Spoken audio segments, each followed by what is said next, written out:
Bonjour les enfants. Bonjour. Aujourd'hui, le capitaine de la tempête. Le soleil se couchait. L'air était chaud et paisible. Traversons le lac, dit Jésus à ses amis. Jésus avait passé toute la journée à aider des gens et maintenant il était fatigué. Alors, ils laissèrent la foule sur le rivage et embarquèrent sur un petit bateau de pêche. Jésus s'installa dans la barque pour faire une sieste. À peine avait-il posé la tête sur le coussin qu'il s'endormit profondément. C'était un soir magnifique. Une brise légère bruissait dans les voiles. Les amis bavardaient gaiement alors qu'ils se dirigeaient vers le milieu du lac. Tout était parfait, des conditions idéales pour une traversée agréable et tranquille. Ils étaient environ à la moitié du trajet quand, venus de nulle part, des vents tourbillonnants se levèrent sur le lac. Ils avaient la force et la violence d'un ouragan. La lueur aveuglante d'un éclair zébra le ciel. Le tonnerre gronda juste au-dessus de leur tête. Sous l'effet de la tempête, les flots formèrent des vagues gigantesques qui projetaient la petite barque en haut, toujours plus haut, au sommet de la vague pour la précipiter ensuite dans un fracas vers le bas, encore plus bas. Le bateau de pêche était remué, secoué, agité, ballotté dans tous les sens, en avant, en arrière, en haut, en bas, à gauche, à droite.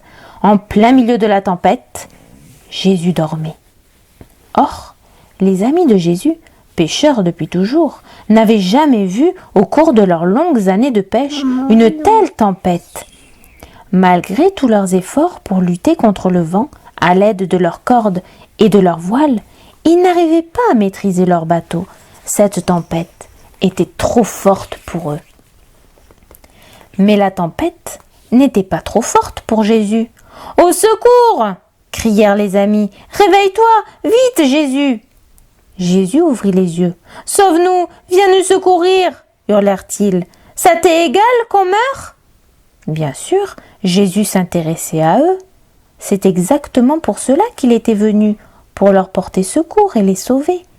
Jésus se mit debout et parla à la tempête. « Chut !» dit-il. Juste ce mot-là.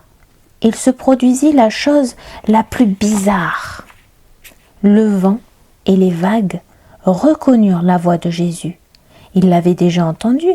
C'était cette même voix qui les avait créés au tout début. Ils écoutèrent Jésus et lui obéirent. Le vent cessa immédiatement de souffler. Les vagues se calmèrent. Elles scintillaient innocemment sous le clair de lune et clapotaient doucement contre la coque, comme s'il ne s'était rien passé. La petite barque se balançait paisiblement sur le lac. Tout était calme et tranquille autour d'eux. Puis, Jésus se tourna vers ses amis, tout ébouriffé. « Pourquoi avez-vous eu peur ?» demanda-t-il. « Avez-vous oublié qui je suis ? Avez-vous écouté vos peurs au lieu de m'écouter moi ?» Les amis de Jésus se taisaient, comme le vent et les vagues, et dans leur cœur se levait une autre sorte de tempête. « C'est qui cet homme-là » se demandait-il avec crainte. Même le vent et les vagues lui obéissent. En fait, ils ne comprenaient pas. Ils ne se rendaient pas encore compte que Jésus était le Fils de Dieu. Les amis de Jésus avaient eu tellement peur qu'ils n'avaient vu que les grosses vagues. Ils avaient oublié qu'avec Jésus à leur côté, rien ne devrait les effrayer, peu importe la taille de leur bateau ou la force de la tempête.